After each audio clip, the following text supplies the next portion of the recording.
Over the last 10 years, The Sims 4 has had so many features added, whether it be base game features or pack features. Some of them are pretty cool, others are pretty trash. Today, of course, as the king of Sims 4 rage bait, we are talking about the 10 worst features EA added to The Sims 4. The Sims 4 Enchanted by Nature was unfortunately not that much of an enchanting pack. And one thing that really boiled my piss, in fact everybody's piss about this pack, is ailments. That's right, Sims get ill in The Sims 4. They get sick of a variety of things, but this pack brought, you know, weird illnesses like having black smudge grow all over your face and feeling emotionally void, or having creative impulse block, or some rubbish that they called it. And they added these for the brand new apothecary skill, which is a crafting table where you craft herbal remedies, which are different to the herbal remedies in the outdoor retreat game pack, by the way, because these herbal remedies are designed to cure the ailment. So they basically made a crafting table in order to make cures, but in order for this to actually have at least some purpose, they had to make the ailments in the first place. And the ailments happen so much, EA actually had to tune them down, and even after tuning them down, they're still pissing people off. Ailments offer absolutely no gameplay other than to facilitate the apothecary career. Other than that, it is so annoying outside of that. So Curveballs came in Copperdale with the Sims 4 High School Years pack. That was a base game update it came with. If we just ignore the satanic stuff that's going on right now, this was for another video. Let's not bother talking about this right now because you won't get it. So I just want to talk about curve walls. You can't place them like this. You actually have to just place a rounded room, and then you place another rounded room next to it, and you have to like delete the wall between them. That's your backwards way of doing it. And then, yeah, you just kind of have to fit it together. I would say round rooms in The Sims 4 curve walls are very glitchy. As you can see, EA haven't updated many of the windows to actually be compatible with curve walls. It's only certain ones from certain packs. So there's not really much selection here, unfortunately. It's also a pain in the ass when you're placing flooring because it doesn't place in the four corners properly. And in general, it's hard to place objects like around where these bits are, to be honest. They're just incredibly glitchy, to be honest. I remember even when EA first announced, this is the official live stream where EA actually unveiled curve walls. You can see they're even glitching in their live stream where they were supposed to be showing off this brand new feature. Like, it was glitching with the weird black stuff that's like underneath the curve walls. And to this day, genuinely, I do not know any Sims YouTubers or builders who bother with curve walls because they're just so glitchy and annoying.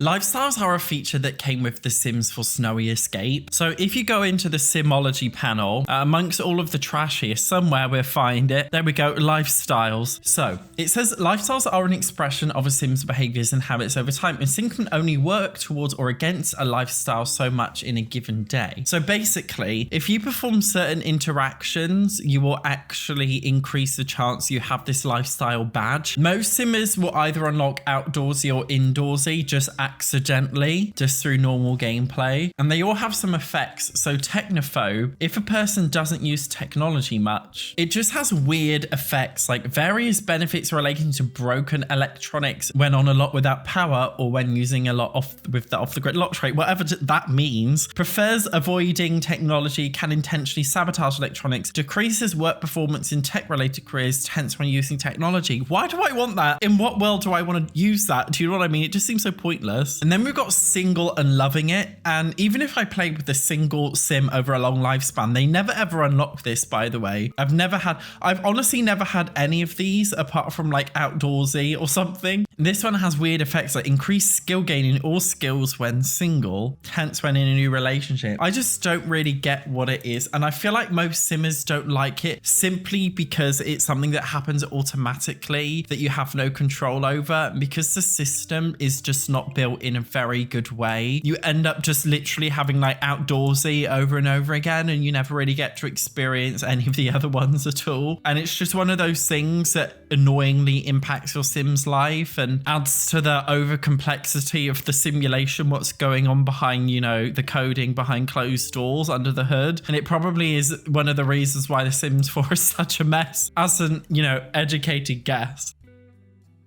So if you go into any of the neighborhoods in the eco lifestyle world, you'll see that there are these big flashing boards, and these are for something called neighborhood action plans. So this is where you basically vote for kind of like a local bylaw in a weird way. So right now we've got power conservation, which means you must limit your power usage. And if you don't, you get fined. We've also got tech support, which just means your Sims working in tech related fields have a small pay rise, which is fine. But it's when you look at all of these and you think like how terrible some of these are. The iconic one is we wear bags, where Sims love, by the way, it's not just you voting, it's the townies, the dumb townies in like your neighborhood who also vote. And they always end up voting for the bag one, always. In fact, I've never really seen most of these in gameplay because the ones are always, I don't know about you, but in every single one of my save files, it's always power conservation that comes into play. And it's just so annoying.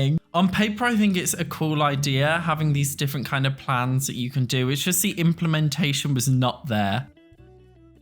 So when the Sims 4 Growing Together pack was released, EA needed to justify existing and they needed to justify you spending money on it. So they came up with a plan. EA released infants for free for the base game, but they did lock most infant behaviors and interactions behind the Growing Together expansion pack. Now, whether you have Growing Together or not, infants are a pain in the backside. I don't know if you've tried to play with a family household before, but Sims are really bad at caring for their children. I think, I'm just assuming, I don't know, but I'm assuming it's an issue where one adult in the household will go to autonomously pick up the infants, but then another adult in the household will also autonomously get the interaction to pick up the infant. So what they do is they pick it up and they drop it on the floor, and they pick it up and they drop it on the floor over and over again. And I think it's them trying to alternate between the two. They're fighting who's going to look after the child. You'll get your actions queued like with all these weird glitchy interactions with infants. Your Sims will hold the infant whilst doing other things, which can lead to glitchy situations happening. Infants do just wreak havoc on gameplay, and ever since they were first released, Simmers are honestly just aging them up pretty much straight away because we can't handle them.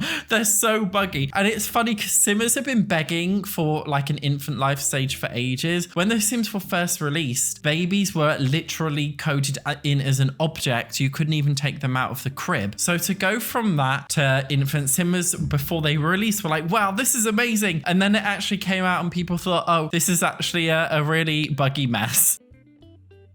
So would you believe there are actually multiple sexuality systems in The Sims 4? When The Sims 4 was first ever released, there is a hidden sexuality system. So certain townies, for example, Mortimer Goth, he is actually hard-coded in The Sims 4 base game to be straight. This was the original sexuality system, but then they added an update, which changed it again. So whereas before most Sims 4 townies were just by default bisexual and some of them had a hard-coded sexuality, now there's a whole sexual orientation tab, and this is where they've added 3 things where you select whether you're romantically attracted to either men, women, or both, or neither, whether you're exploring romantically. I think that means whether or not basically you have sex. No, even I'm getting confused now. If you select yes, I think that means the Sim is open to changing their sexuality. If you select no, they're rigid, although I'm not sure. And then you've got if they're interested in woohooing. So you can make this Sim romantically attracted to men, but interested in woohooing only with women. I think for most people, this system's probably a little bit confusing, and to have romantic attraction and woohoo interest is separate. By default, Sims will like everyone, and normally you have to change it if not. But they've also added romantic boundaries in addition to sexual orientation, which is where it gets really confusing. This is all about like infidelity and if Sims are interested in open relationships, but you can see the way that they've worded it is quite long-winded for most of these. It's a bit too much, I think, for the average player to understand. Call me woke or anti-woke or whatever the fuck you want to call me. I just feel like having sexuality in this game, it doesn't really need to exist. I'm actually happy. The whole thing about The Sims is like, it's just your thing. You do what you want with it. I'm more than happy to have Sims just like all be bisexual or whatever and all just do what they want with each other. Do you know what I mean? I feel like as a player, you should have the openness randomness so that you can have your Sims do that all the time. But I feel like the sexual orientation and the romantic boundaries update has made it annoying, because now it's not just as simple as clicking on a Sim and flirting with them and just hoping to God that they'll like you back, because now everybody's got different romantic boundaries and sexualities, and it's just all this like real world limits placed in the Sims, and I don't want to deal with that crap in the Sims.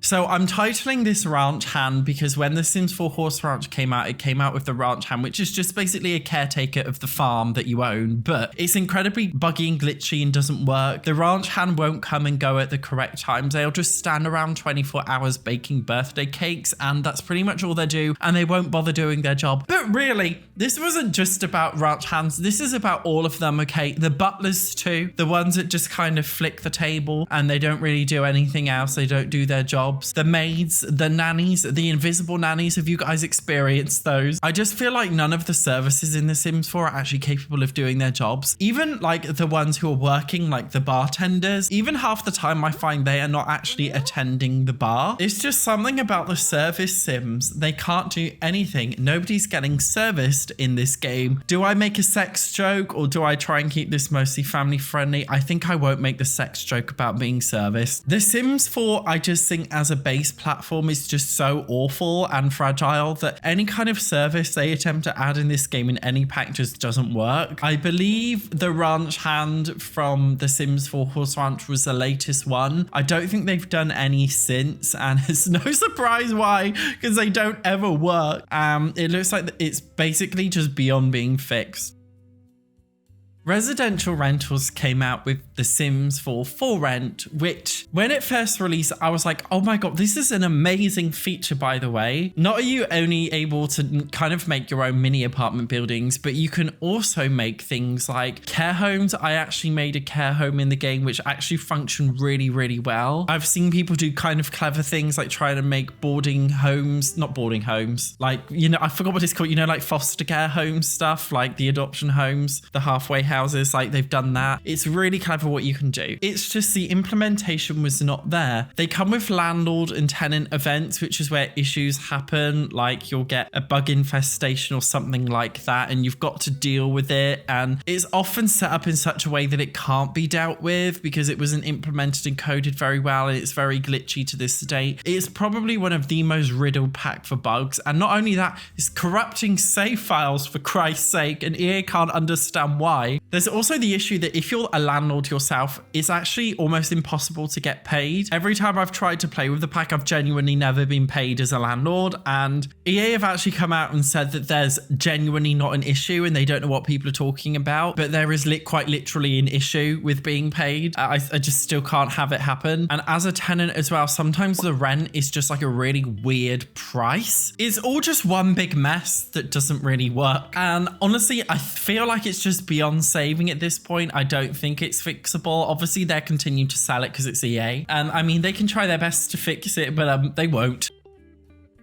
When The Sims 4 Enchanted by Nature released, they actually updated the UI for the collection system. So on the bottom left, you can click the notebook, and then you can click household collections here. And this basically shows you all the different things you can collect in the game. So inner screen ingredients, for example, this is from The Sims 4 Enchanted by Nature, which is the apothecary ingredients. We've got buried treasure. This is from The Sims 4 Island Living. You can find this in the sand. But there's a lot that makes absolutely no sense about collections. The first thing is the incompletable ones. What are positivity posters, you ask? Positivity posters are given to Sims who complete the positivity challenge aspiration. This aspiration doesn't exist. It was part of a limited event years ago. So if you didn't complete this like years ago, it will always show up as incomplete. And you know, Sims 4 save files are always corrupting. Like you can't do a long, you can't do like a long save file. Every time a brand new big update comes out, you've got to create a new one because it always breaks. Same with the magic beans plant sim challenge. This one can't actually be completed anymore. The magnetic memory board, that one can't be completed anymore. So it's just like, there's all this stuff that literally can't be completed anymore. Why is it on here? That's the first issue I have. The second issue that I have is you don't literally get no reward for completing anything. So what's the point? In most cozy games, they have a museum system where every time you donate a certain amount of things, you get a reward. The tarot card deck, you specifically do get a reward, but it's not highlighted here. It's just like a random part of the life and death pack. But in general, like you're not getting rewarded wanted for any of these. The worst thing is we've got ones like Touch Grass Weekly. This came from a limited event which happened, I believe, a couple months ago that you just can't complete anymore. It just doesn't make any sense. Why are most of them non-completable? And the ones that are completable, why are there no rewards for them? It's just such a pointless feature. So this is a controversial one. I feel like Seasons is really cool when you first get it, but then when Sims start freezing to death and burning to death, it starts to become a little bit tiring after a while. And it's not just that, okay? It's objects breaking. Anything that's considered electronic will break outdoors if it rains, and it rains violently in every single world. Even the worlds that you think are supposed to be sunny worlds, you trust me, if you install Seasons, the moment you start your game, it will start raining. Day one of every single brand new save, it'll be torrential rain. Even in Solani, even in Tartosa, it'll be like that everywhere, and there's no escape. And if you try and use a weather control device, your sim will electrocute themselves and die. Objects are constantly getting zapped in thunderstorms, and because they're technically objects that are part of the wider world rather than on your specific lot, if something breaks in a thunderstorm, you can't click on it to repair it. It's basically broke forever. And Seasons also made gardening pretty much undoable as well, with everything being locked behind Seasons. And I wasn't going to mention it today, but you know, we may as well talk about the holiday events. Talk Like a Pirate Day, Harvest Fest, Winter Fest, New Year's Eve, Love Day. Like, these are all great things on paper, okay? But when you have to deal with it constantly, it's like every day there's something new in The Sims 4. It's getting really annoying. There's also the hidden holidays where it's like National Lottery Day or something, where it's just like hidden, or Rebate Day, which don't actually come up on here, which are just so annoying too. I just feel like the Seasons pack in general has a lot of annoying features that kind of ruin the in-game experience over time because they get so repetitive, and the whole issue could have been avoided if they just added weather in the base game, but whatever. But I would say weather is probably the worst of all these features. Controversial because it's probably the most popular pack, but whatever. You guys tell me, what is the worst Sims 4 feature in your personal opinion? I'd love to hear in the comments. If you enjoyed this video, you might also enjoy another one here recommended. Thank you so much for watching. I will see you in the next one.